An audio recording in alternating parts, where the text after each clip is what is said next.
The Kenya and global food system is at a turning point. We have entrepreneurs, farmers, investors, innovators, both private and public sectors, who are working every single day to ensure that the food system in Kenya and beyond is at a better point. But we're still seeing the same challenges. The gap is still vivid, which means there are still a lot of work that needs to be done collaboratively. So we're asking ourselves, what can we do to ensure that we are filling these gaps? And what a better way of starting this podcast by having our two powerhouse voices from within our very own team. The people who have been working and also working collaboratively with entrepreneurs, agripreneurs, to ensure that they have the right teachings, they have the right information that can help them catapult their businesses from one stage to another. I am joined by amazing guests. On my right, I have Rhoda Ayeko. On my left, I have Sharon Obado. And that's her real name, by the way. So I'm joining Rhoda Ayeko, who currently is serving as the executive director at AfriPOD. And Rhoda Ayeko is an award-winning social entrepreneur, health system strengthening advocate, and development practitioner, bringing a wealth of experience in management, innovation, and stakeholder management. And on my left, we have Sharon Obado, and Sharon is an enterprise development strategist, passionate about positive community transformation, and as the current partnerships director at AfriPOD, she supports over 100 women and youth-led food SMEs through sustainable business growth, patient financing, and also strong food system. My name is Edith Omondi, and I will be your host. Let's dive in. And so I want to start with you, Sharon. Would you tell us what AfriPOD is? Who are we targeting? And what impact does it also have in the entrepreneurs? Thank you so much, Edith, for having us here today. So AfriPOD is a Kenyan leading food innovation hub, driving the transformation within the food system landscape to empower agri-food and smallholder farmers.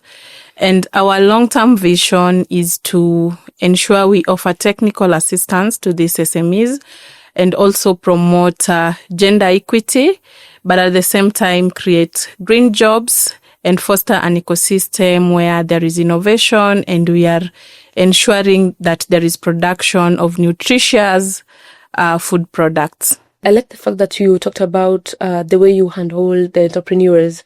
So I'm just concerned because there are so many entrepreneurs or agripreneurs who let's say they've not really scaled or really grown because they don't have access to finance. So is there a way that AfriPOD has been doing to ensure that the entrepreneurs that you're working with have access to finance, or at least they understand how to navigate that? Yeah, sure. So just to take you through the approaches we have at AfriPOD, we have a really unique way of working with the food SMEs, and we do this under 4 main pillars. So the first pillar is product development, and under this segment, we work with food scientists and also collaborate keenly with KIRDI and KEBS, where the SMEs are supported in food formulation, they are supported in the certification process.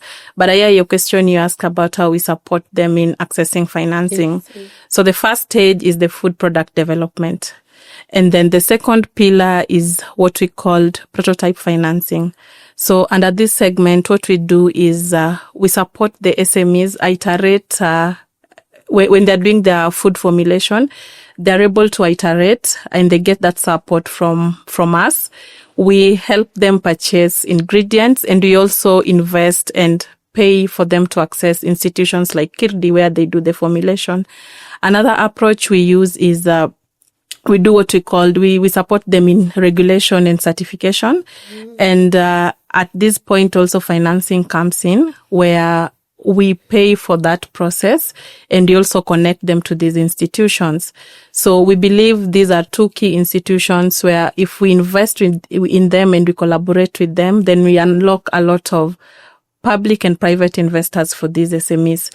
And then the third pillar is we do a lot of business development support for the SMEs, but also we do what we called market testing.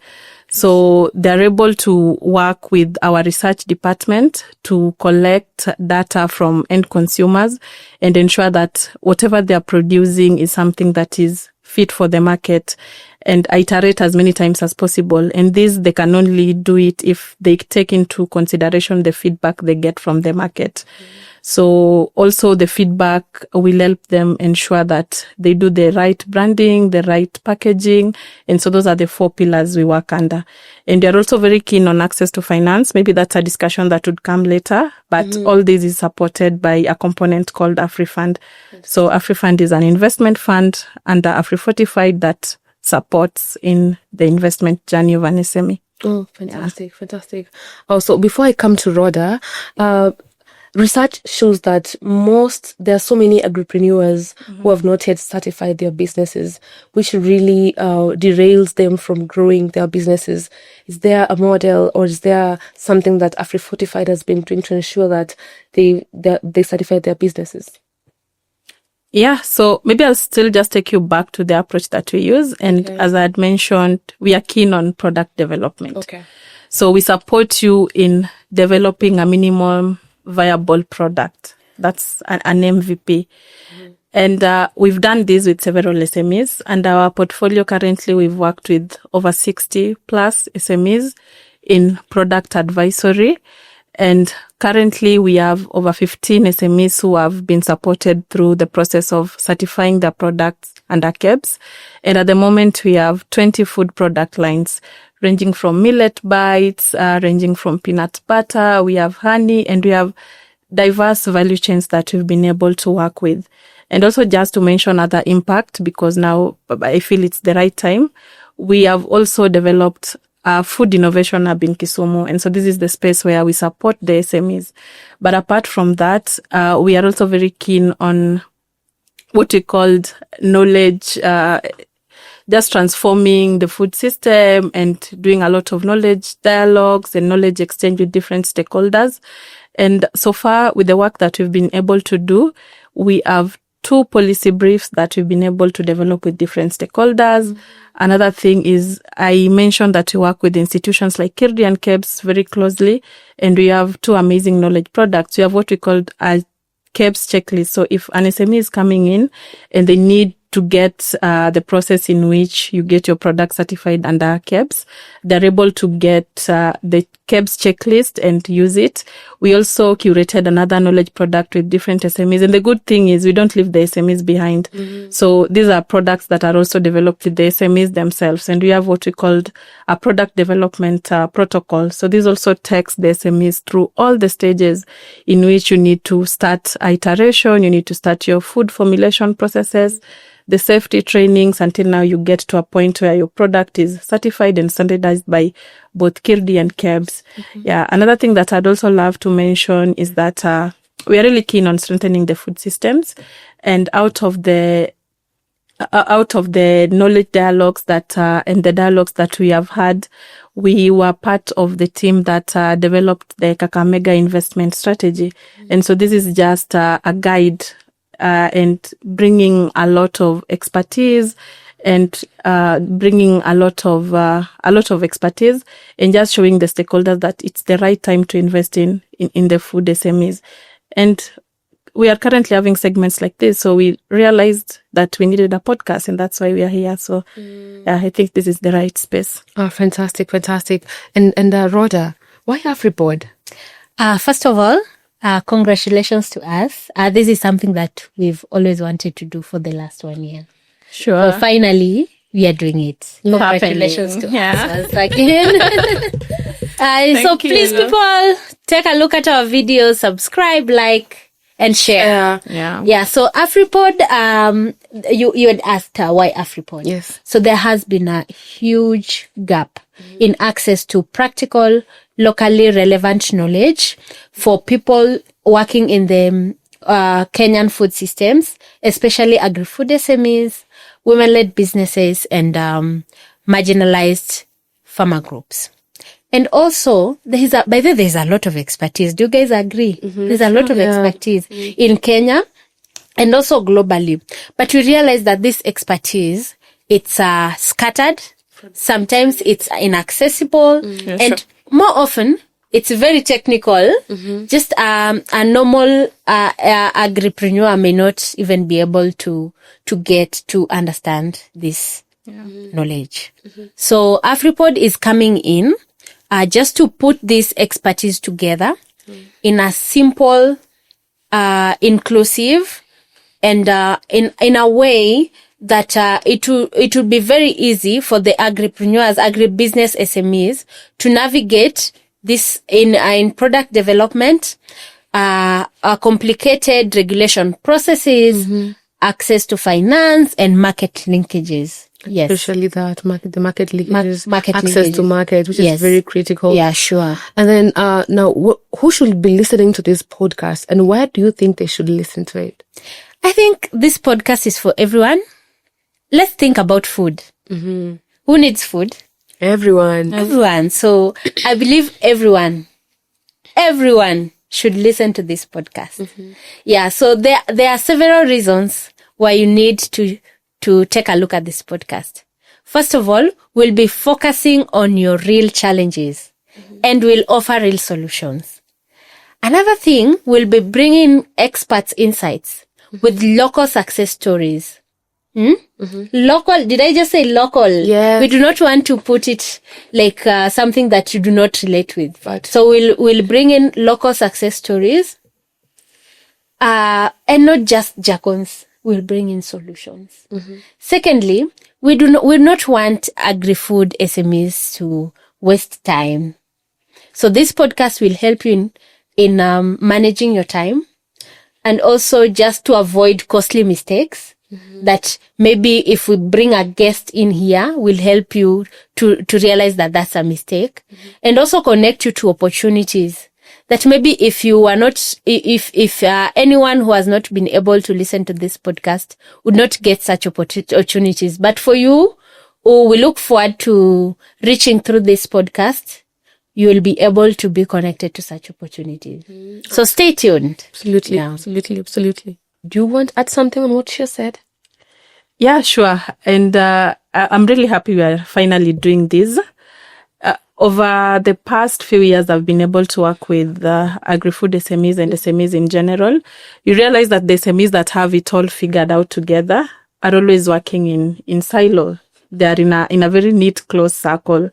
And then you have a very big number of SMEs in thousands of numbers who are facing the same challenges. And by the term challenges, I mean facing navigating the product development landscape, certification, access to markets, access to finance, just as Rhoda has mentioned. And you realize that they're having the same challenges and always reinventing the wheels in isolation. So really, this is a space where they will be able to get connected to experts. And again, if you look at all this information, and even if you look at the expert advisories that we usually have, this is information that is usually in closed boardrooms. So what happened to these thousands of numbers of SMEs? So that's why AfriPOD is here for them. Yes. And also just to add on, the person who should be keenly looking into maybe getting information from AfriPOD. I just want to echo what has been mentioned. But then again, this is a shop. We'll call it a shop for everything that you need. So let's say we have more of a mall here per se. So let's say we have an SME in Busia County who just wants to navigate KEBS, then they'll have it sorted out. Let's say we have a practitioner, a policy practitioner, who is maybe building something real for the real challenges of an SME. Then this is a space for them. We have an investor who is looking for really genderless businesses and wants to invest in some agri-food SMEs. Then all these three worlds are able to meet together. So ideally, food is for everyone, and this is a space for everyone. Absolutely, I can't. And I mean, that is just, you've nailed it. You've said what really needs to come out clearly. And so, Rhoda, what is your role at AfriFortified, and how is also that coming in at AfriPOD? So I'm the co-founder and executive director at AfriFortified. Normally they call me their boss, but this is teamwork, so there is no boss, there is no junior. Yeah, so I provide strategic leadership in ensuring that our mission and also driving our mission of strengthening food systems across Africa. I also oversee programs at AfriFortified, partnerships, and also resource mobilization to just make sure that our initiatives make real measurable impact. Yeah, so also at AfriFortified, I'm the bridge between the vision and execution to just make sure that all the strategies we have at AfriFortified are turned into tangible, real tangible impact even in the communities that we serve. Yeah. Oh, absolutely. Thank you so much. And Sharon, as an industry expert who has been doing mentorship and also coaching, what are the key challenges that are limiting most agri-food SMEs from scaling and also just creating sustainable gender-lens jobs? Yeah, thank you. There are so many challenges within the landscape and so many barriers, but for today, I'll stick to 3. And these are challenges that cut across different business stages, different sectors, and different countries. So you realize an agri-food SME in Kenya would be typically facing the same challenges an agri-food SME in Uganda, in Ghana, and what are you? So one of the challenges is stage appropriate investment. And by this, I mean SMEs normally struggle between microfinance and large-scale investment that also is based on merits and different growth metrics required by the different investors.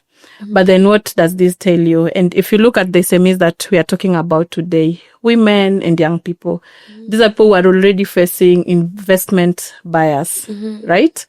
And so they're usually deemed as very risky ventures. They normally have very minimal collateral. So no one wants to invest in them. And for you to navigate this space, you need to have somebody who will help you de-risk your business further so that you move from microfinances to now whatever the investors require. And speaking the truth, if we don't have enough access to capital and enough access to investment through the SMEs, then it means we are having this growth being stalled. And if the growth stops, then ideally we are not creating any jobs. So we don't have any green jobs emerging. So investment is a key issue. Access to finance is a key issue. And just ensure that these businesses are investor ready by what we are doing with AfriFund. So basically de-risking them and ensuring that they move maybe from pre-seed to seed and now to growth stage or maybe Series A to B, so that when you get to partner with others or these SMEs move to a different level, they're able to unlock that type of funding. Another bottleneck within the ecosystem is product development. And this is a big challenge. And I think this also sparked the conversation. Absolutely. Why we are doing this at this specific time. So we have so many businesses. Some are trying really small scale businesses and they're really innovative. And these are businesses that just requires hand holding. But then again, if you're not right in your product formulation, you're not right in how you brand your product, you're not right in your product is not certified, you're not having the right packaging, then definitely you don't have a space at the shelves. You can't go and sell at any supermarket. So what does that tell you? It means we will keep having businesses that do not move past the pre-stage. So we need also to do a lot of de-risking at that level, but also share this information publicly. So that if we have an SME, maybe we have a capacity to a level of the SMEs that we can support, but then this information could be valuable to them. So that's why we don't need to lock this information out to ourselves. Yeah. Another thing I'll talk about is we really have fragmented markets. And so most of these SMEs are also operating in silos. I'll have a really interesting product. I'll have a very good product, but it's good for me. you as an end consumer, I'm not even sure if you love the product. So what do SMEs need to do at this point? So that is where market insights come into. So what you need to do is you need to have your products at least tested by the end consumers. Mm-hmm. You do a bit of research, you iterate based on that. Validation, yeah. You validate your product so that you're sure whatever I'm producing is actually market fit. It's something that would be loved by the external public. Or else we'll have products that are really good, but they're good to us, but not really suitable and fit for the end consumer. I'll give you a practical example. This year we had an SME who was trying out the journey. She already had almost over 100 branded food products. And then she got to realize that she was not able to test even a few samples out with the people she was intending to sell to. Mm-hmm. And when she was able to test that, there was a lot of feedback she got on packaging, on taste, on the texture of our product. So what does that tell you? You'll have a lot of products that will go to waste because you're not able to have a foot in your market and just test with a small sample. Yeah. So there are so many challenges, but we'll keep on unpacking them. But for today, I'll focus on the 3. Absolutely. I think you've really elaborated that. And then now, Rhoda, as a leader in this space, what has been keeping you really awake since you have been not just working at AfriFortified, of course, because you have been working with these entrepreneurs. So what has been keeping you awake, and how will this podcast as well help these entrepreneurs unpack the solutions? So thank you for the question. So knowing that there are so many agripreneurs who have excellent, brilliant ideas and very passionate, but the barriers that we've talked about cannot really make them to move forward. Or I know of so many food innovative food products that have stalled at the prototype stage. Mm-hmm. Or there are some that are not able to scale because they are not able to navigate certification, they have inadequate market access or just access to finance. Mm-hmm. You see. Mm-hmm. So AfriPOD is here to close that gap. Yeah. We are here to give entrepreneurs the tools to become investor ready, to help them just to navigate Kirdi and KEBS processes. So basically AfriPOD is here to provide resilient, inclusive food systems that drive economic growth and ensuring global sustainability. Mm-hmm. Yeah. Okay. And just touching on that, because I know when that is well executed, then I will tie that to with you the question that goes, how do you see this podcast contributing to the long-term impact generally? Sure. So we have a very big goal. Our vision is so big with the podcast. But one of the things is we are creating a knowledge product that will be used by the present SMEs, but even those will come after us. And we're also just bringing together, what do we call them? A collective pool of innovators. Yeah. Mm-hmm. So we're not just talking about agri-food SMEs, but we're also inviting investors into this space because ideally we have food SMEs that are already innovating, and we don't intend for them to sell only locally, but then also try and get to global markets. And that requires another level of investment. So how will the investors see them? So this is a space where we will ensure SMEs are not only fundable, but also findable for the larger ecosystems. Mm-hmm. And another thing is we are bringing experts together, people with the knowledge, and this is a space for practitioners. Mm-hmm. So those who've gone through the terrain, they're either as experts or they're just sharing their lived experience. Mm-hmm. So we are putting all that together and ensuring that it is being accessed by everyone in the public. And this is not information that is locked maybe in a boardroom somewhere. This is information that someone can come to and access. But above all, we hope that this podcast unlocks a lot of public and private sector investment for the agri-food SMEs in Kenya and beyond. Yeah. Absolutely. Thank you so much, Sharon. So back to you, Rhoda. Why are we so much committed to strengthening the food systems equitably? Yes, a great question that is, huh? So as a nurse, I've seen our access to nutritious foods directly impacts people's health, especially those in the vulnerable. Yeah, so, but I've also seen how the people who grow and process that food, especially women and smallholder farmers, often face the toughest barriers in reaching the market, securing finance, or meeting regulations, just like, for example, the CAPES and the KIRTI regulations. Mm-hmm.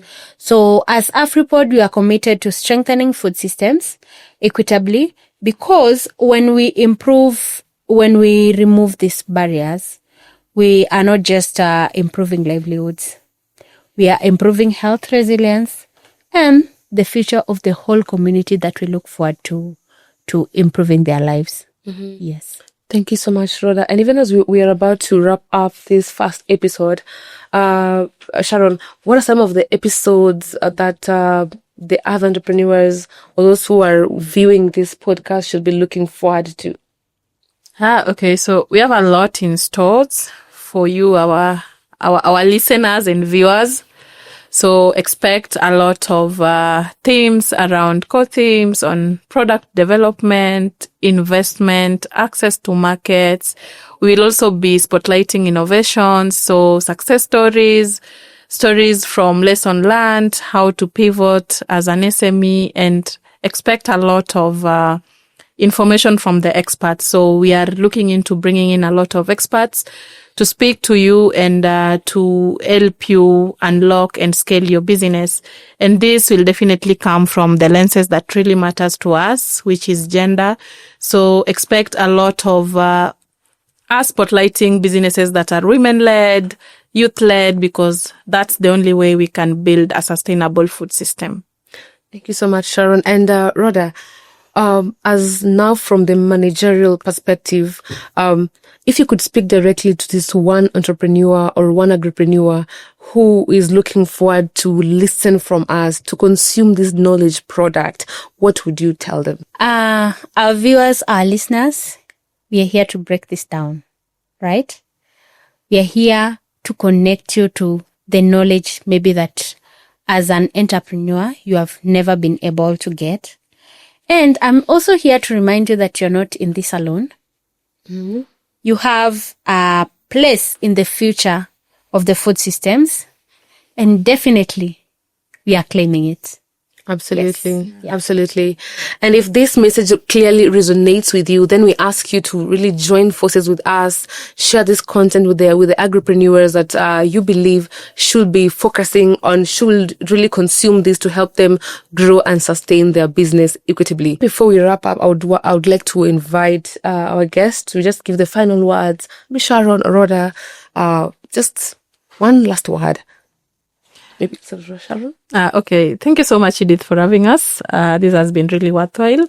And to my final words, this is a space for SMEs.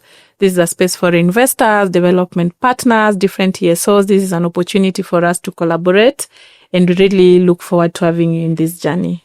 Thank you so much, Sharon. Rhoda? Yeah, to our lovely viewers and listeners, tag along. I just want to remind you, remember, there is a space for everyone in the future of food systems. Thank you very much. And if this session has been very insightful for you, if you find it very beneficial, please go to our pages at AfriFortified, subscribe, like, comment, just engage with us because we want to hear from you. This podcast is for you. We look forward to having you in our next episode. Thank you and bye-bye. Bye-bye. Thank you.